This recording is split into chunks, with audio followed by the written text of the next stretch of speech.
እግዚአብሔር የሚያርቁን 4 ስቴፖች። እኚህን 4 ስቴፕ ወይንም ደረጃዎችን ወደ ታች ስትወርዱ ሙሉ ለሙሉ ከእግዚአብሔር እየራቃችሁ ሲሆን ወደ ላይ ስትወጡ ደግሞ ወደ እግዚአብሔር እየቀረባችሁ ነው። እኛ 4 ሐሳቦች ወይንም ደረጃዎች ያዕቆብ ምዕራፍ 4 ከቁጥር 2 እስከ 3 የተጠቀሱ ናቸው። አንደኛ ወይንም የመጀመሪያ ከፍተኛ ፍላጎት ወይንም ምኞት። ይህም ማለት ከእግዚአብሔር ውጪ በዋናነት ወይንም ቀዳሚነት ልንፈልገው ልንመኘው የሚገባን ነገር የለም።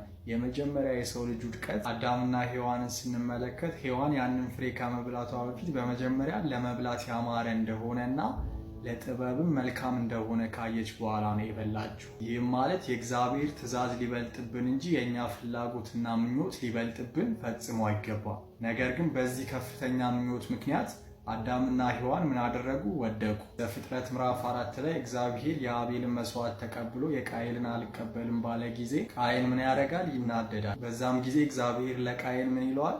ኃጢአት በደጅ ታደባለች፣ ነገር ግን አንተ ንገስባት። ይህም ማለት ኃጢአት የሚመጣው ከውስጣችን ካለ ፍላጎት ወይንም ስሜት አንጻር ነው።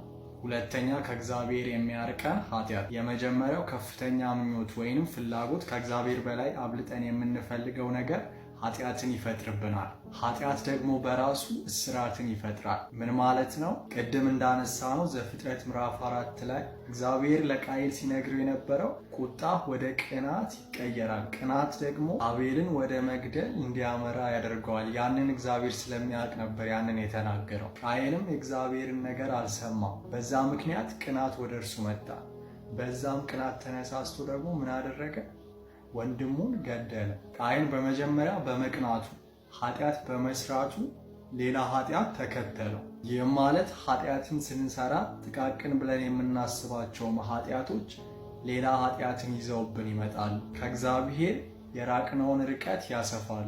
እንዳንመለስ እጅግ እንድንርቅ ያደርገናል። የዚህም ምክንያት ትንሽም ብለን የምናስበው ይሁን ኃጢአትን ስንሰራ ከእግዚአብሔር ግዛት ወጥተን በሰይጣን ግዛት ውስጥ በሰይጣን ቁጥጥር ውስጥ ስለምንገባ ነው። ዮሐንስ ወንጌል ምዕራፍ 8 ቁጥር 34 ላይ ኃጢአትን የሚያደርግ የኃጢአት ባሪያ ነው ይላል። ይህም ማለት ኃጢአትን በምትሰሩ ጊዜ በሰይጣን ቁጥጥር ውስጥ ትገባላችሁ፣ በሰይጣን እጅ ውስጥ ትገባላችሁ። ያም ማለት ከእግዚአብሔር ፈቃድ ውጪ ሰይጣን በእናንተ ላይ አቅም ያገኛል ማለት ነው። ሰይጣን ለራሱ ፍላጎት ሊጠቀምባችሁ አቅም ያገኛል ማለት ነው። ስለዚህ ኃጢአትን መስራት በጀመራችሁ ጊዜ፣ ኃጢአት በእናንተ ሕይወት መብዛት በጀመረ ጊዜ በሰይጣን እስራት ውስጥ ነው የምትሆኑት። ስለዚህ ኃጢአተኞች ሆናችሁ ማለት በሰይጣን እስራት ውስጥ ገባችሁ ማለት ነው። ይህም ማለት ደግሞ የሰይጣን ዋነኛ ፍላጎቱ እኛን ከእግዚአብሔር መለየት ነው። እኛን ከእግዚአብሔር ሊለየን የሚችለው ደግሞ እግዚአብሔር በእኛ ሕይወት ውስጥ ከሌለ ነው።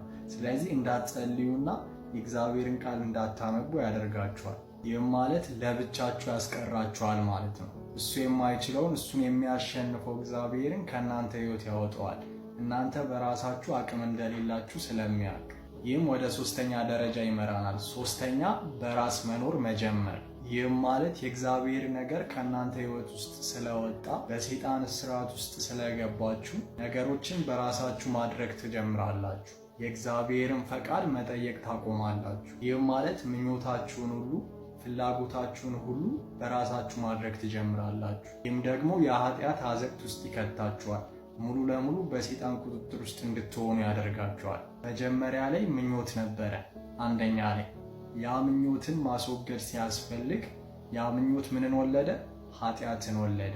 ኃጢአታችንንም ተጸጽተን በእግዚአብሔር ፊት አቅርበን መመለስ ሲገባ ያ ኃጢአት ሌላ ኃጢአት ወልዶ በሰይጣን እስራት ውስጥ እንድንቆይ ሆነ። ያም ደግሞ 3ኛ ደረጃ ላይ ያለው ሰይጣን በእስራት ውስጥ ካስገባን በኋላ በዋናነት የሚፈልገውን በራሳችን እንድንመራ እርሱ ሊችለው የማይችለውን እግዚአብሔርን ከሕይወታችን ውስጥ ማስወጣት። 4ኛ ላይ ጨለማውን እንድንለምደው ማድረግ ነው ሰይጣን የሚሰራው። በክፉ የተለወጥንበትን ከብርሃን ወደ ጨለማ የገባንበትን የጨለማ ስሜት እንዳይሰማን ማድረግ። ሙሉ ለሙሉ ሰይጣን ራሱን እንድንመስል ነው የሚያደርገው።